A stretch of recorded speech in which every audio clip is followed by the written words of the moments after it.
Buenas tardes a todas, a todos, a todo el mundo que nos está viendo, que está siguiendo este congreso online dentro de la Circular Sustainable Fashion Week Madrid. Y vamos a llegar al último día de nuestro congreso. Hemos visto pasar a mucha gente por aquí, hemos oído al presidente de Greenpeace España, hemos visto a influencers, hemos visto a gente que está haciendo y poniendo el foco en la economía circular.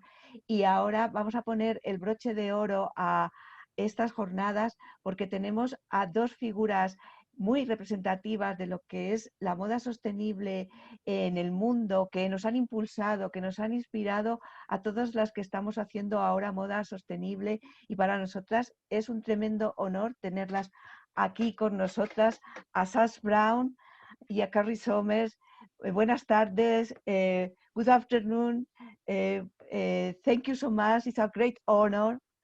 And as well with us is Rodrigo. También tenemos con nosotros a Rodrigo Müller, que tiene un proyecto bellísimo, que lleva años persiguiéndolo y cocinándolo a fuego, que esa es MODA.DOC, Moda América, que nos lo va a contar ahora, que va a estar con nosotros en Madrid durante las Semanas de la Moda. Y bienvenido, Rodrigo, es un placer. Welcome to our Congress. Bueno, como sabéis, yo desaparezco de pantalla, las protagonistas son ellos. También estará Rochele Melo, que ha sido una de las personas que más han ayudado a desarrollar este congreso, que han estado en la sombra llevando toda la información necesaria a todos nuestros ponentes, y que hoy va a hacer de maestra de ceremonias en este encuentro entre Sass Brown, Carrie Somers y Rodrigo Müller. Muchas gracias y vamos a ello. Thank you, Paloma. Thank you very much. I would like to start with Sass. Would you please start telling us a little bit more about your journey? How do you end up here with us? How did I end up here? It's one of those synchronous journeys, I think, that just sort of happened along the way, as many people are in this space. I'm a fashion designer by trade. I've been working in the industry for many, many years. And I, like many people, got somewhat disenfranchised by it. I made a route through education and started teaching as a means of getting out of a very corporate environment that I was no longer happy in. And education facilitated a lot of research for me and time that I didn't have available to respond to issues that I found challenging. And so I started first researching and writing about technology in textiles, and then moved on to, I can't even really call it sustainability at the time. It was because we're talking about 20 years ago now, and that sort of terminology wasn't even really in place at that moment. But it began by me being invited to speak at a conference in Brazil, in Rio, I think it was at the time, and as a representative of FIT. And I had found out just a few weeks prior to about a cooperativo that was working in the favela in Rocinha, one of the largest slums in South America, 180,000 residents. I read an article about them, and they'd been working with Carlos Miele and various other Brazilian designers and international designers. And so I reached out to the conference organizers and said, can you introduce me to these people? And they were like, sure. So I don't know who they thought I was, but when I turned up, I had every leather-bound press kit from Carlos Miele waiting for me in my hotel. And I was meeting with the organizer of the Cooperativo, which was at that time called, God, so long ago, I'm actually forgetting the name, that's terrible. Copa-Roca, sorry, which were a really important cooperative that were working with major brands. And that sort of started the journey. It all expanded from there to writing, to 2 books, to educating, to writing academic work on sustainability and ethics in fashion. And of course, now we're in a place where it absolutely vital for anyone in this space. So it's sort of just come to time after all of that 20 years of investment. Thank you very much. Rodrigo, your turn, please. Share your thoughts. All right. Well, everything started because of you, actually, you know, because people of you, I started researching, and actually I started working with fashion when I was 18, and I started working as a model. And at the beginning, it was, you know, it seemed like a cool job. I could pay for my studies, I could travel to surf, and, you know, I didn't know about all the problems of fashion industry. And then after college, I moved to Europe, and the career as a model, you know, started to, it became more serious. I started traveling, and when I was living in London, I could see, you know, the consumerism and people from all over the planet traveling there to buy really expensive items and really cheap items as well. So I started questioning myself, like, how can, you know, some socks cost like £2, you know, like less than a coffee. And I started, you know, researching, talking to people, to my friends and stuff. So I found out about all the problems. And because of my background, I graduated in law, and I really liked studying environmental law when I was in college. And I grew up actually on an island surfing. So I could see my lifetime, you know, like cities getting bigger, you know, all the damage that it caused in cities and societies. And so I felt responsible, you know, because I was playing my part in this industry. So I decided to quit my job as a model. I came back to Brazil in 2010. In 2011, I was working as an English teacher, but I was questioning myself, what I can do. You know, I can escape from the problem, but maybe I can do something, you know, because when I was living in London, I found out about ethical fashion, the movement and everything. So I decided to take action. In 2012, I moved to Uruguay. I spent 6 months there, you know, like doing research in Uruguay, Argentina, and then I came back to Brazil, and then I went to Chile, and then I spent 4 years doing research in secret. I wouldn't tell my agencies or anybody about what I was doing. And after Rana Plaza and the movement of Carrie Sommers, you know, I say, wow, there's something happening here, you know. And after the launch of the movie, The True Cost, I was sure I had an important project, so I registered it. I invited friends, and I've been filming interviews since 2016 in Latin America and other countries as well. And I'm not an expert in ethical fashion. You know, my knowledge is general. I studied cinema, I studied law, I know something about history, anthropology. So what I'm doing is I'm giving voice, you know, to people who has something to talk, you know, like all these business models that are innovating and transforming fashion in Latin America. Thank you. Amazing. And Carrie, please, can you tell us a little bit about your path? I will do. I mean, very much like Sass and Rodrigo, I came into this by accident, and from really sort of seeing the industry and seeing the state of the industry. So I had absolutely no intention to work in fashion. I had a master's in Native American studies, and I had a fully funded PhD planned ahead of me. And I had several months in the summer holidays with nothing to do.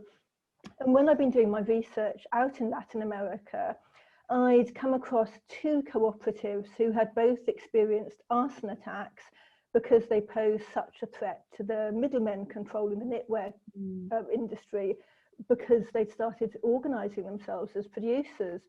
So really, I started off as a little summer holiday project to try and support some of these producers who had no access at all to market. And then when it came to sort of September, October, and the start of my PhD, and I saw some of these people sending their children to school for the very first time, I knew that I couldn't do my PhD, so I put it on hold, and eventually that was put on hold indefinitely. And I set up my company, Patricuti, really based on fair trade from the outset. And I think I might have been the first person who put the words fair trade and fashion together, because at the time, I mean, fair trade was some really bad Nicaraguan coffee and not much else. This is back in 1992. So I think there was companies who've been around for longer, but who weren't sort of combining fair trade and sustainability with the fashion. So that was kind of my trajectory. Patricuti grew. We showed at London, Paris, Milan Fashion Weeks, and we piloted 2 of the World Fair Trade Organization's fair trade certifications. So we were the first company in the world to be certified as fair trade for our Panama hats. And then in 2013, when the Rana Plaza factory collapsed, I mean, it was, you know, like everybody else, I saw the tragedy, and I knew that we had foreseen that something like this was going to happen. This wasn't a shock to so many of us within the industry.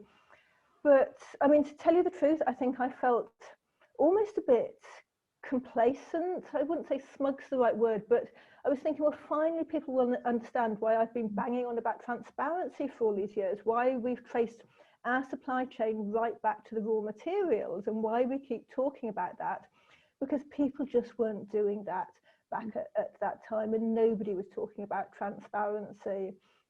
And then I had the idea for Fashion Revolution a few days later in the Bath, and now it's the world's largest fashion activism movement. So, you know, again, very accidental, but I guess I'm just one of these people who has an idea and feels like they have to act on it. Oh, great, great. And it's really nice what you mentioned about the middleman and how it affects the producers, no? What you saw in Latin America, and I think Rodrigo also is seeing something similar as well. I don't know, Rodrigo, if you wanna say something about the project, what you saw, or even Carrie. Yeah, well, if you don't mind, I can say quickly. Well, I started it in 2012. There are many really nice, innovative, ethical brands, and these brands are you know, really strong now, and it's wonderful to see it happening. You know, I can give you some examples. There is a ethical fashion brand in Peru called Pieta, and everything is produced in prison. You know, cotton gets there and they make everything. The prisoners, they have freedom to create the arts for the t-shirts and everything. And so people are getting this brand. It's a business model that you know, putting people back in track. You know, something that sometimes governments can't do, they are doing. So people are getting salaries when they leave prison. They go to work in the stores, you know, in the best shopping centers of Lima. This brand is selling to Europe, States, to everywhere, and so they are, you know, educating people. And it's a new business model. It's just one example. You know, there are other examples like Deserto in Mexico. They make you know, a new kind of textile out of cactus, and some other amazing brands that work directly with artisans, you know, like the brand of Carrie.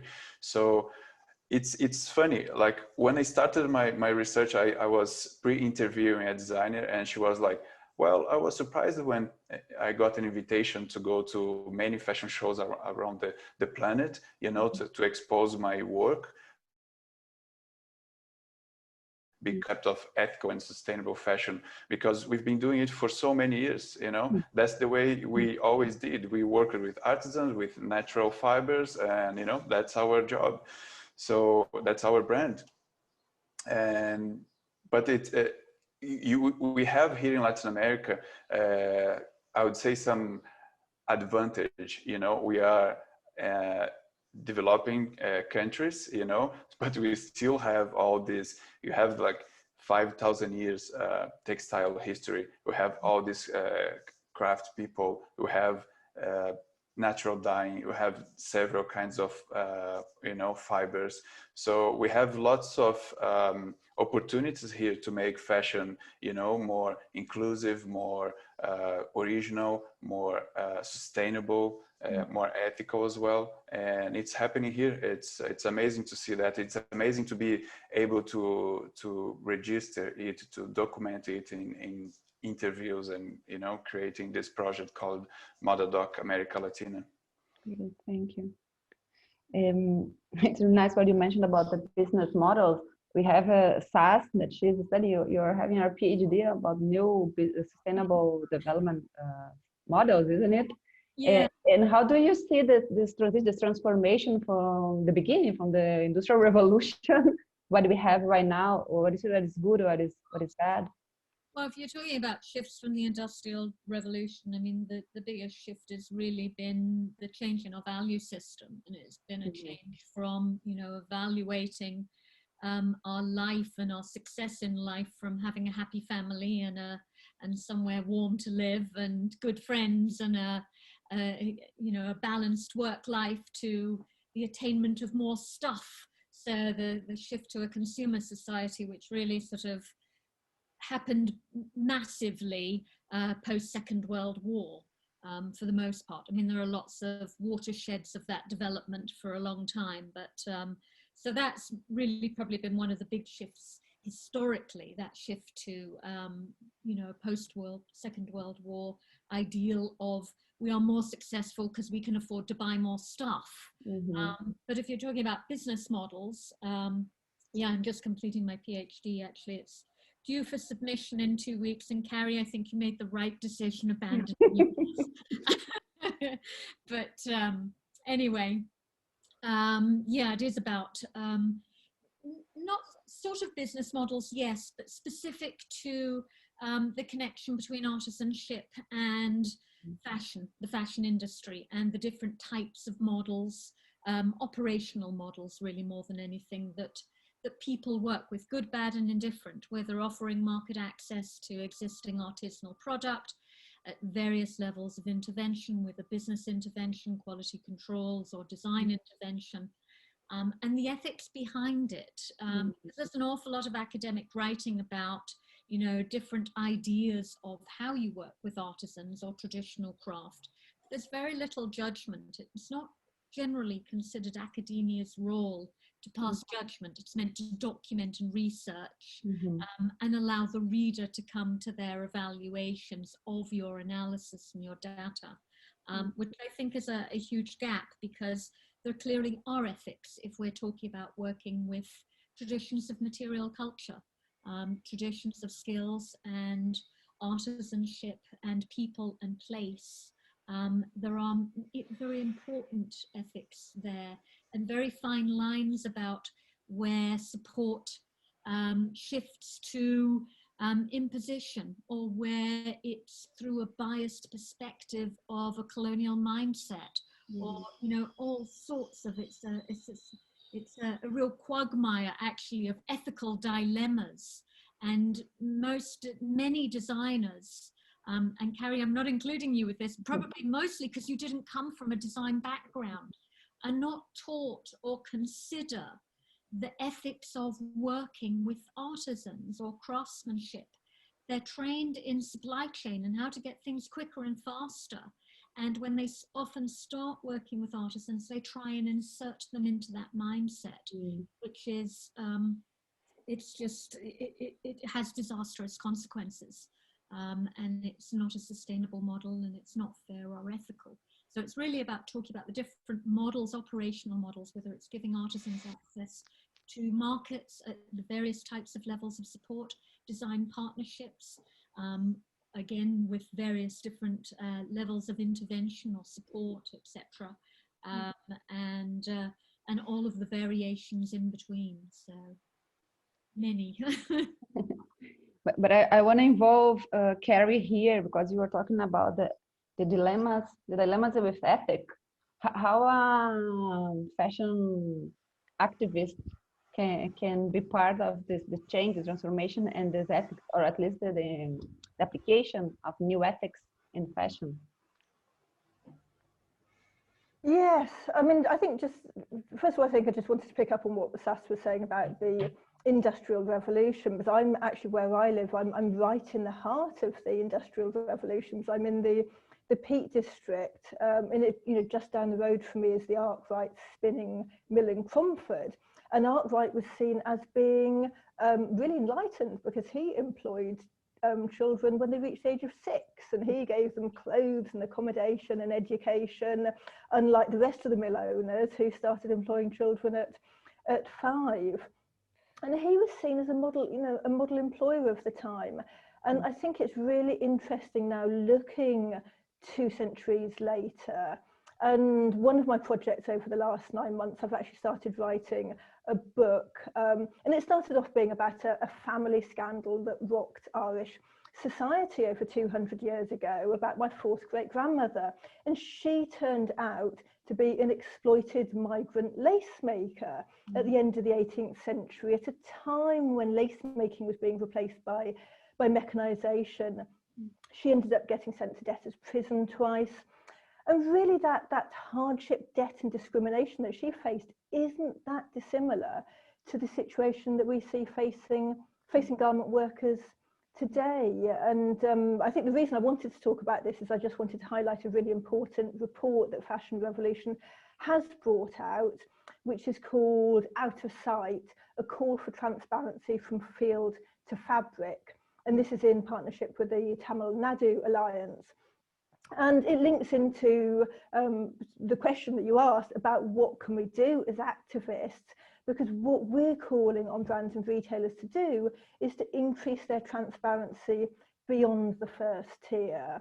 And if they start to disclose their processing facilities, the textile mills, all the way down to the cotton fields and the different places our raw materials come from, then we can start to see more of these exploitative, unsafe working conditions, and we can start to see more of the sort of negative environmental impact, the impact on biodiversity.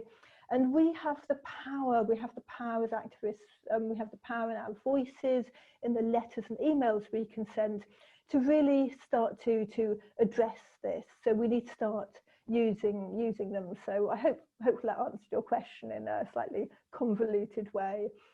I think if I can add on to that, Carrie, it's sort of interesting you mentioning about the cotton mills and near you being an exemplary employer by only employing 6-year-olds instead of 5-year-olds. And I think that's a huge part of the problem with designers, many designers working with artisans, and the challenge that they face, that they try and put them into a supply chain which they don't fit within and should never be forced into. But the comparison of global artisanship to Western craftsmanship, such as the métier des arts that LVMH, etc. have, in comparison to global artisans, it's an entirely different, a complete imbalance. It's based on basically on colonial and Western values that are considered, better than.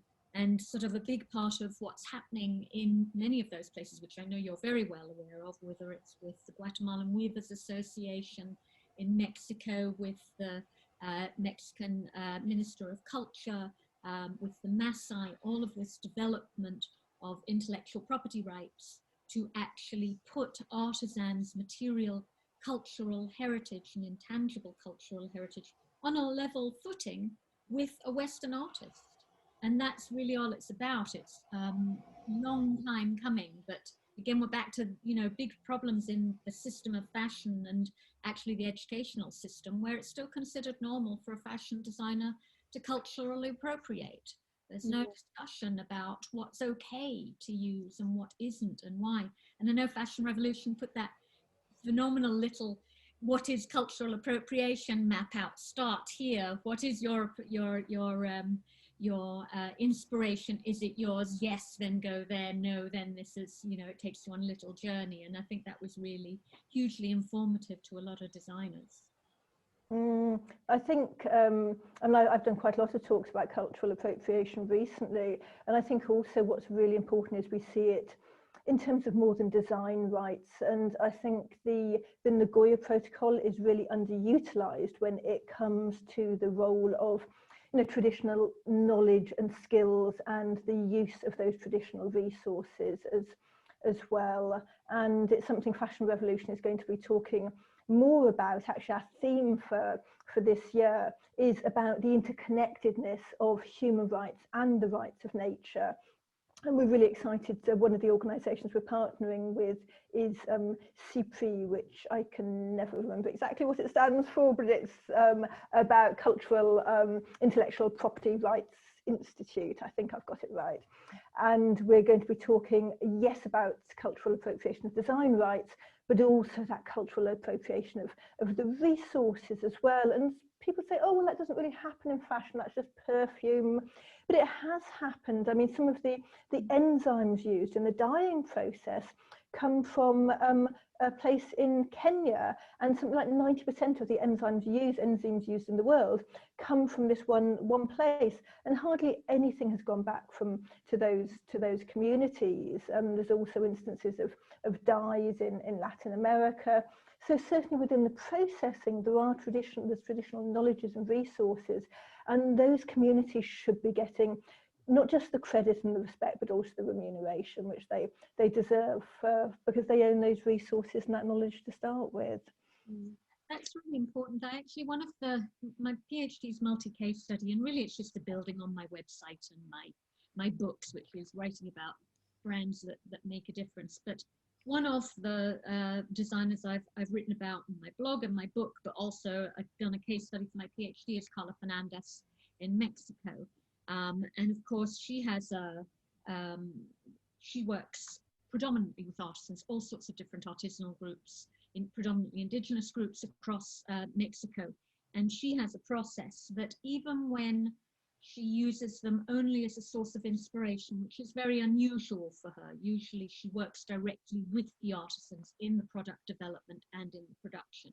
But there are instances where she might pull inspiration from a tradition that doesn't directly relate, such as paper cutting, paper making processes that can't immediately be utilized as a material in clothing, where she works with the master craftspeople and pays them for the inspiration behind the work, even though they don't develop the work, even though they don't do the production. But she respects their tradition and their history and their connection to it and their ownership of it by paying them for it. And I think that's really important. Of course, she's also one of the people that's on the government committee to develop intangible cultural heritage protections for the indigenous communities, which came out of that Carolina Herrera debacle, one of far too many. And then TEAC also, the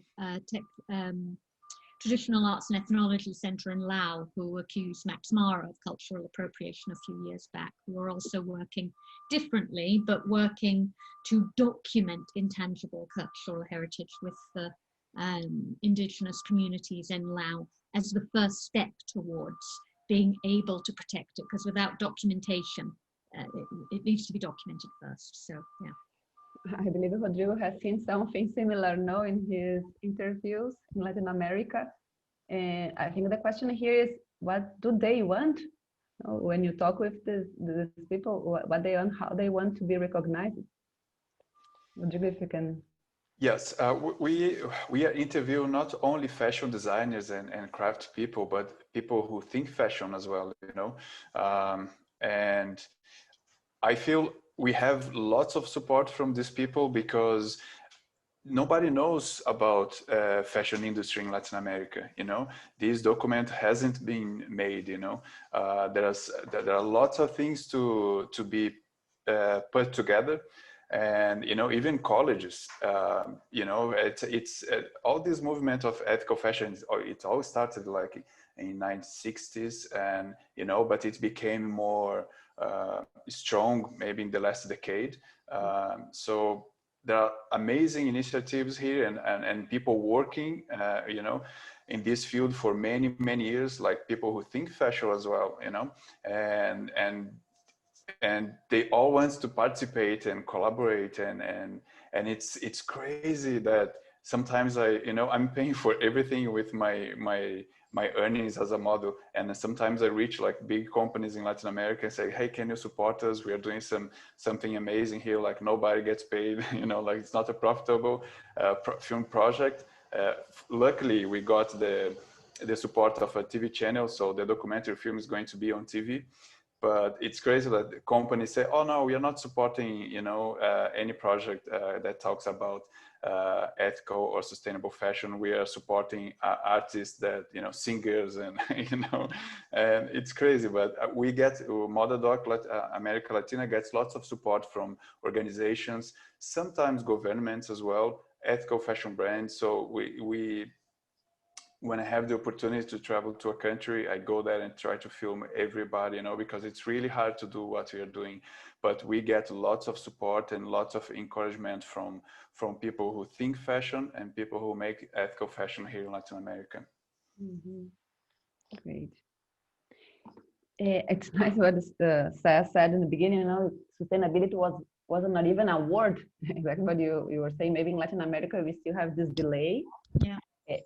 I mean, it was a word, it just wasn't connected to fashion. I mean, it's not even that many years ago, people will ask me, you know, what do you do? And I say, I work in ethical fashion, and perfectly intelligent people turn around and say, what is that?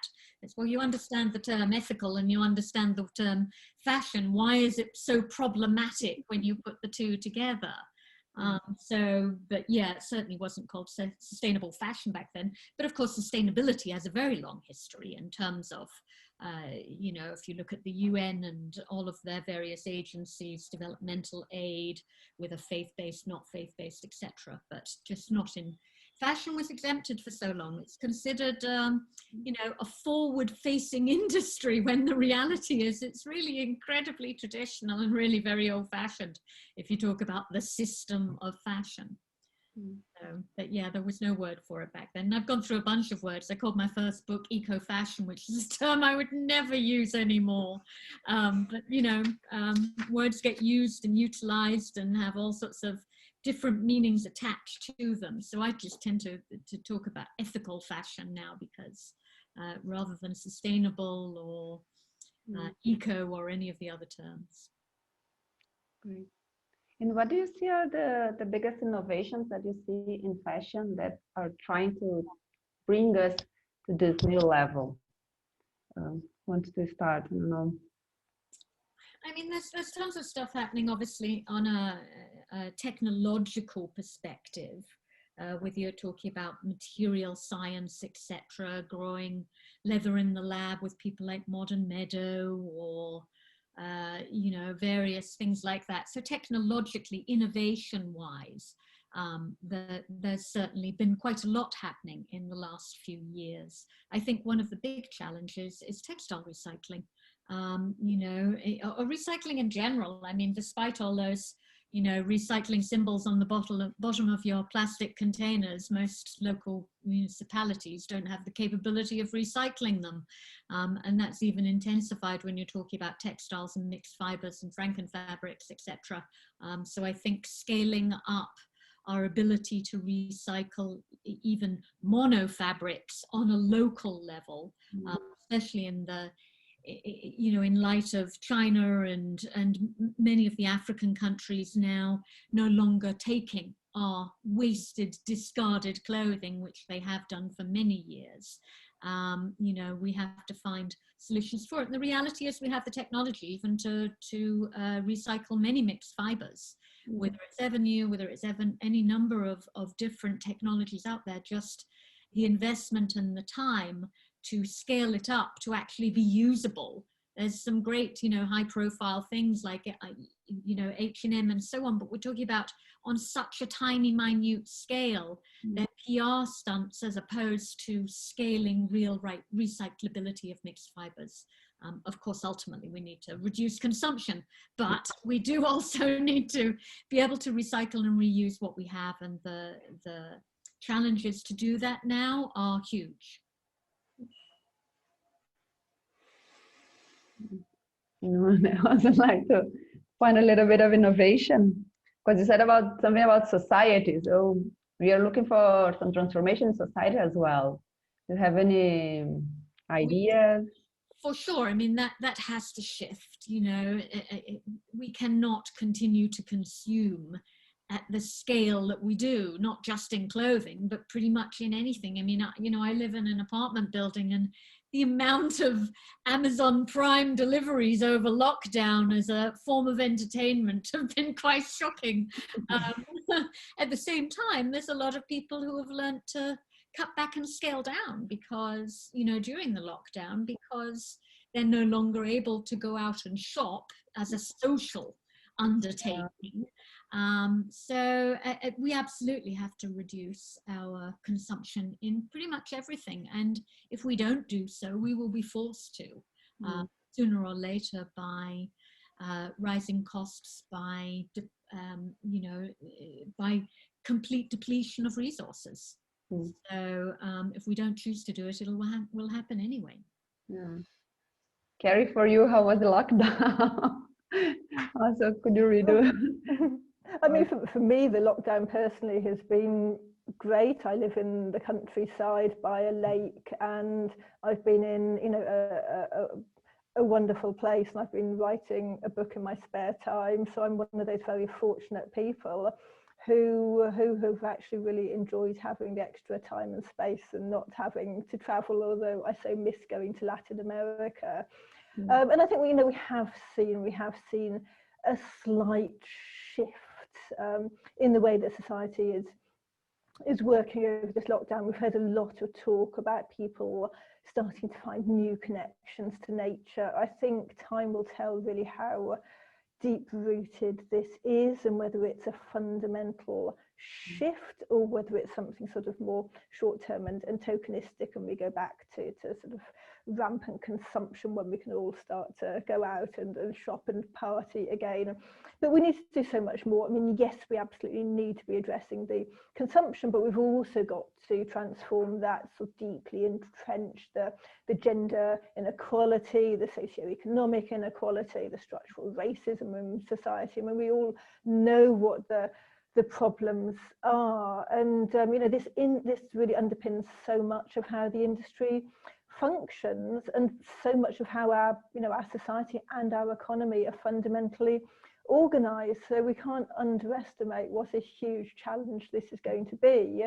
At the same time, you know, all of us can play our part in starting to tear down these structures and start to build up a better fashion industry, you know, one where more people of color are included and they're represented and they're at the core of defining everything we do, where we actually, you know, we don't just make sure we avoid cultural appropriation, but we actually work, like Sass said, proactively with Indigenous people from traditional societies, as you were talking, you know, as Carla Fernandez does. So it's that complete transformational shift. When we look at the environment, you know, we still talk about resources, and it's, you know, it's almost like we're trying to protect them so that we can consume more and more. And the fashion brands are protecting them so they can keep on drawing from these resources. I think we need a fundamental shift in our behaviour. And I mean, it was very clear to me last year when I sailed 2,000 miles in the Pacific,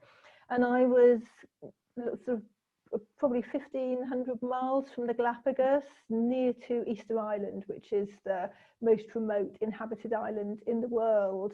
And I saw the impact of the fashion and textile industry.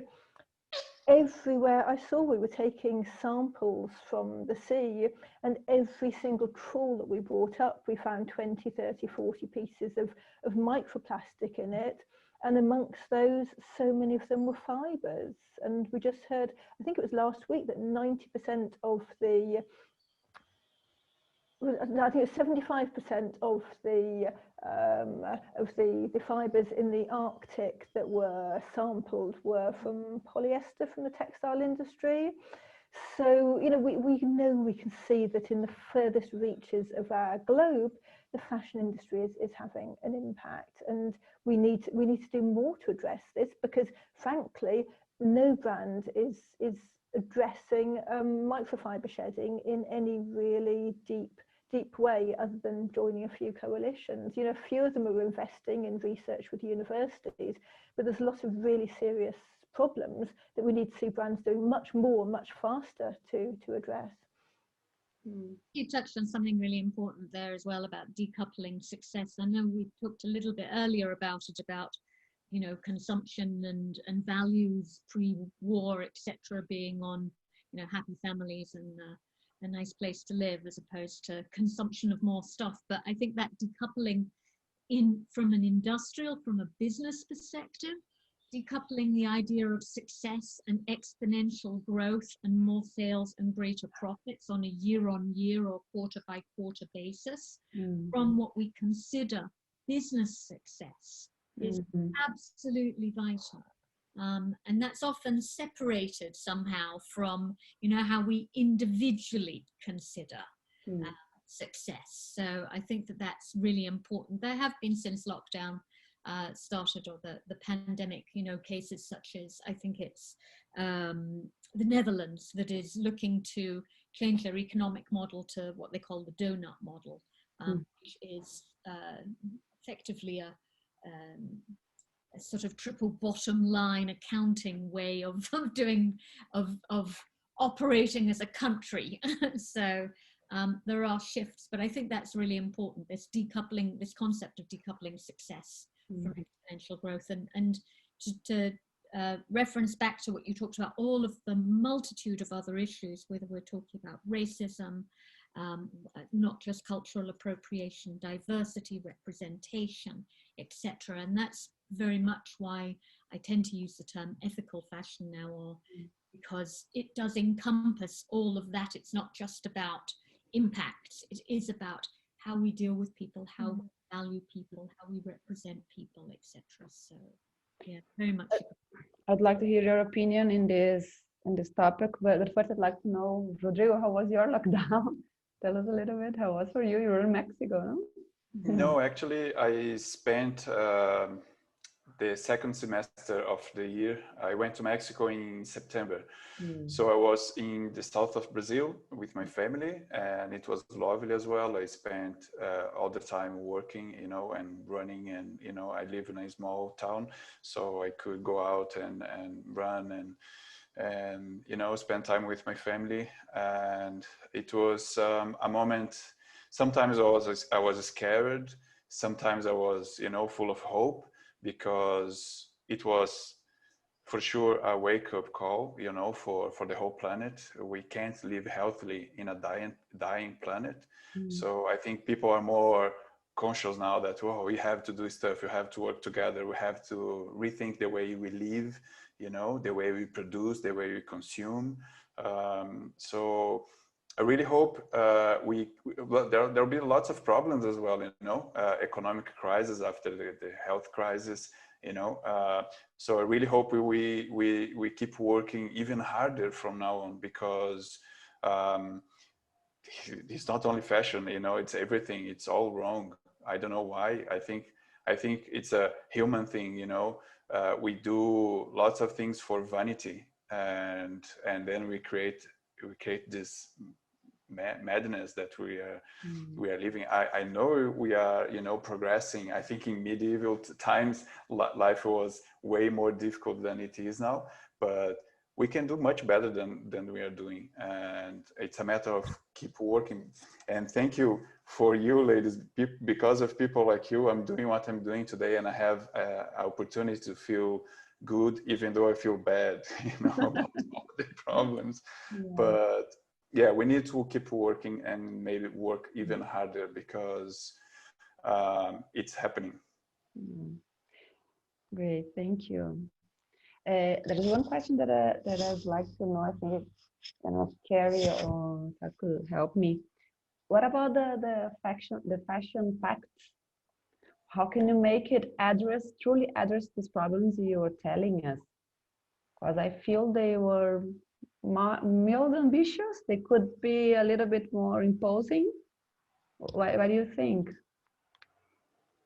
I mean, I think from having started doing some of the research for this year's Fashion Transparency Index, I would say that one of the ways that we need to see brands, one of the ways to actually integrate this change throughout the company is to see more of the bonuses or the salary of the directors being linked to the ethical and sustainable changes that they want to see, being linked to meeting their targets. So, I mean, first of all, brands need to disclose what their long-term targets are. And these need to be science-based targets as well.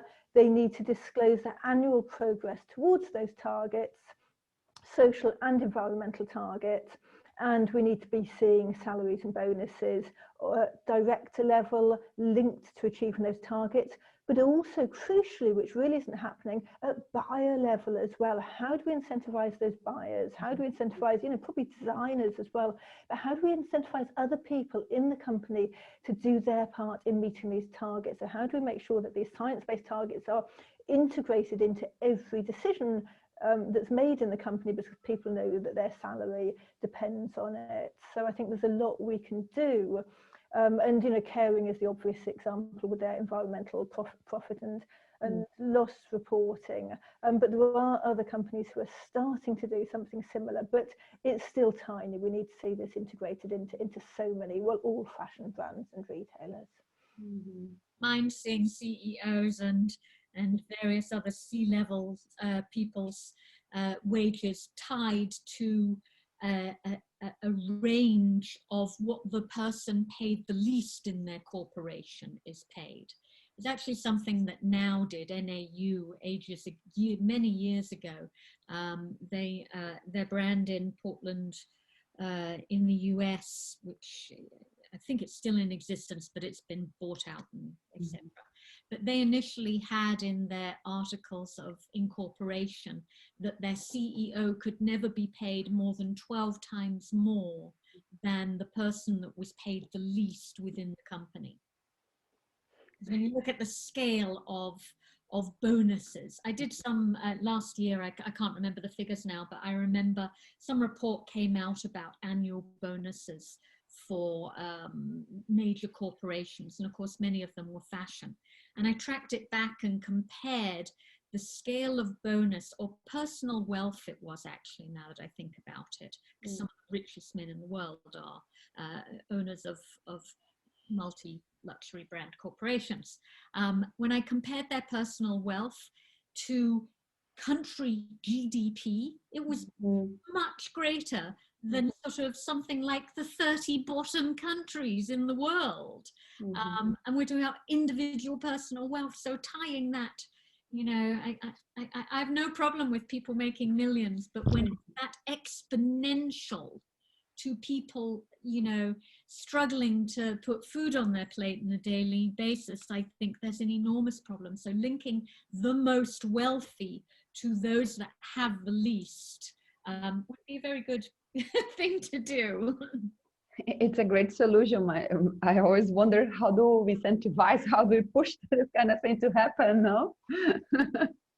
Well, I believe, you know, the only way to change things, I think we need to work together, you know, governments, big corporations, media, you know, all these experts in marketing, and citizens, you know, we really need to choose, you know, the companies we put our money. We really need to you know, to make public all the horrible things that, you know, these big corporations do, and you need to pressure governments to do what they have to do, you know, to regulate things.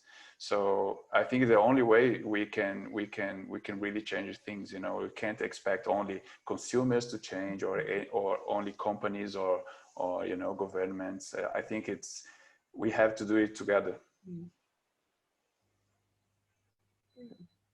That's because I always feel that we always put all the pressure on the consumer's shoulders, but we are here in the mermaid singing, and it's really difficult. Yeah, that's something that we are. Please say. No, I was just going to say I totally agree. It has to be, for real change to happen, it has to be multi-stakeholder. It has to be governmental. It has to be consumer, and it has to be corporate, and there have to be incentives to allow that to happen. So, I mean, we saw with the Environmental Audit Committee, was it last year or is it already 2 years ago, where they couldn't managed to get through government 2p increase tax on garment manufacturers to fund recycling. I mean, 2p, your average consumer wouldn't have a problem with that. 2 pennies more if it didn't go through the usual costing paradigm, but it was just added to a final price. Makes absolutely no difference to the vast majority of people, yet they couldn't get it through government and get it passed because, of course, their politicians are the ones that are in many cases responsible to answering to the corporations, not to the people. Yeah. And in many countries as well, like Bangladesh, the politicians are the factory owners as well. So you have that sort of double issue there. But no, I completely agree. I mean, in order to create a level playing field, we have to have policy change, and they have to play a more active role in regulating the industry and in enforcing existing laws as well. I mean, we've seen some, really interesting legislation coming out in France, for instance, the loi de vigilance, the due diligence law, which makes those companies legally responsible for what happens in their supply chains wherever in the world it takes place. So these companies can't say, oh, well, we don't own that factory over there. They are responsible. So we need to see mandatory due diligence. I mean, that's absolutely essential as a first step in terms of legislation. That was always the out for most brands, isn't it? Their willful ignorance. Well, we don't own it, we contract. If they subcontract, it's their problem, not ours. So that sort of willful ignorance of we don't know, we don't want to know, because if we do know, then we might actually be considered responsible for it. Yeah. As Rodrigo said, no, let's show it. Let's show what's happening. It's important. And also the collaboration thing, one of the pillars of the Circular Sustainable Fashion Week in Madrid is the 2030 agenda, the Sustainable Development Goals, and this idea of looking to the future, look at the new horizon. We know it's an utopia, but an utopia is like a horizon. I said, Galeano, no, we need to walk, to keep walking, just to help us to keep walking. How do you see how it goes with your projects, the Sustainable Development Goals? Is it for you? Are you aware about it? Do you use it in your daily projects? Oh gosh, I mean, one of the case studies I just completed for my PhD is on Bottle Top, of course, track all of their SDGs back to their production and their so on, and started that campaign on the Together band to promote the various SDGs, because effectively so many people are unaware of them,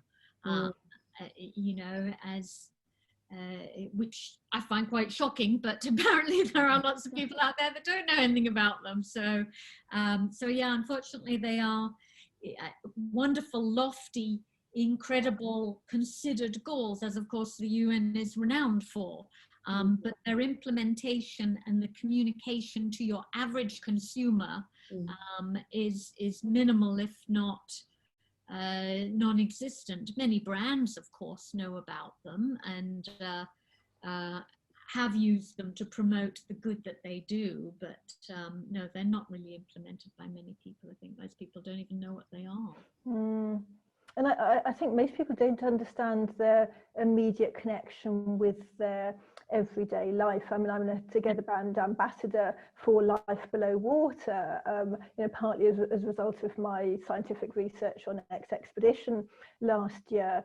And, we really need to see brands committing to eliminating harmful chemicals from all of their supply chains, not just from the finished garments. And I think so many people don't understand the impact that those toxic chemicals have on their health, on their fertility, on their endocrine system, how it can affect their children, how they can be bioaccumulative through the generations as well.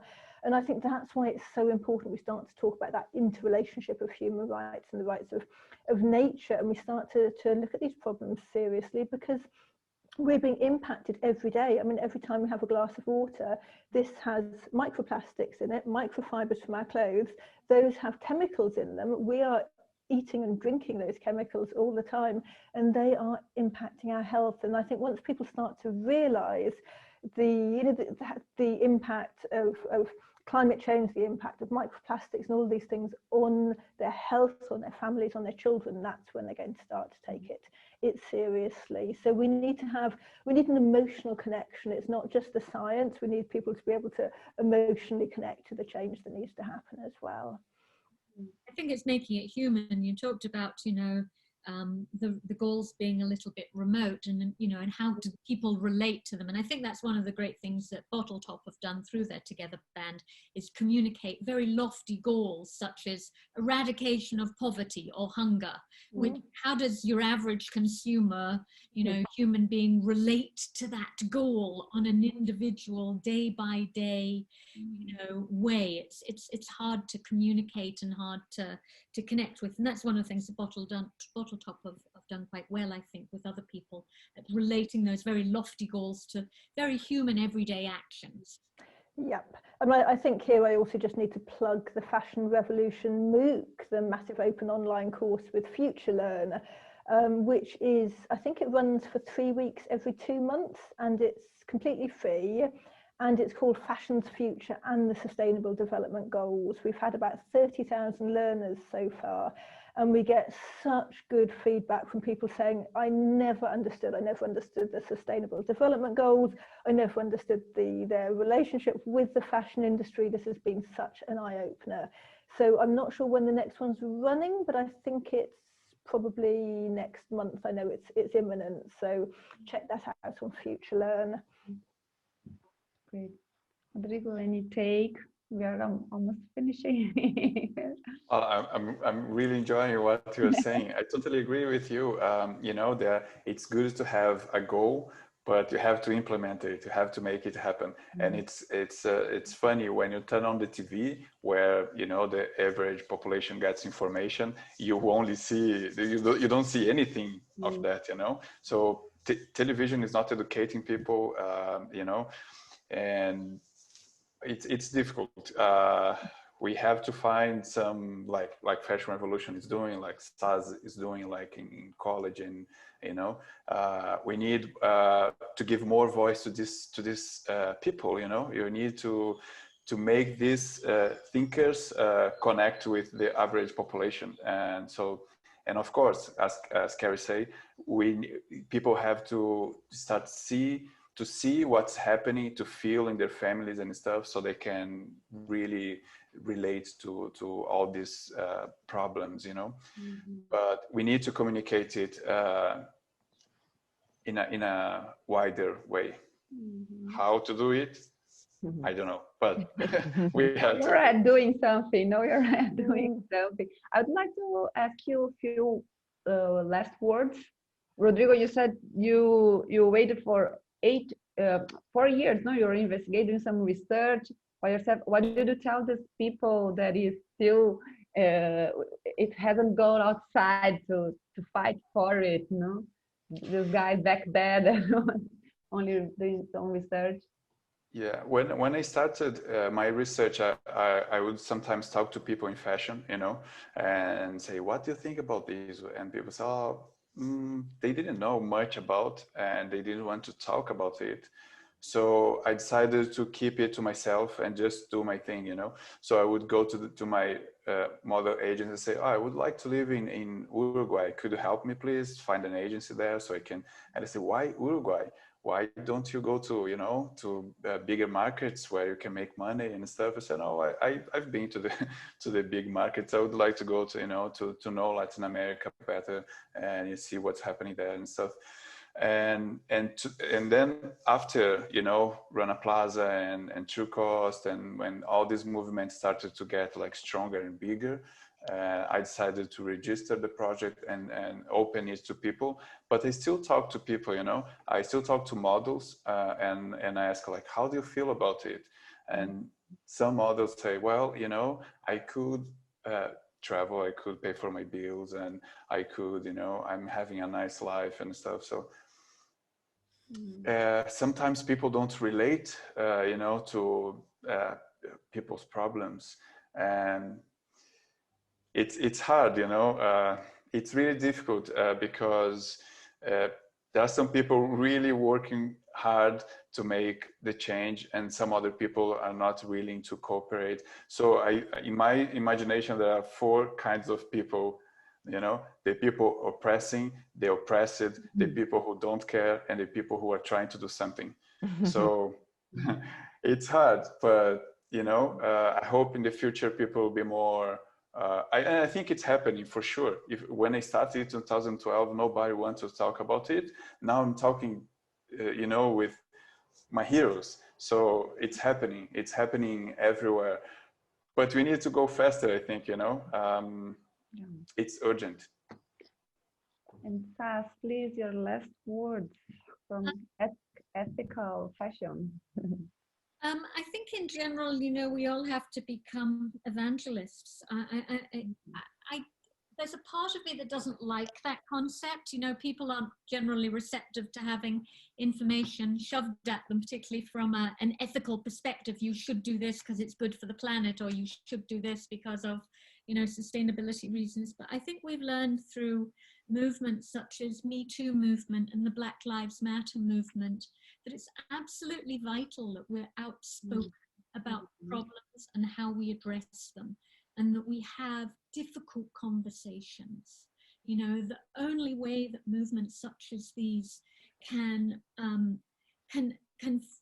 really be totally successful is by outspoken allies and allyship, and giving other people a platform, not speaking on their behalf and listening, but becoming outspoken, an evangelist with that information. And I think that's absolutely vital. Whether it's about consumption or racism here. Oh, thank you very much.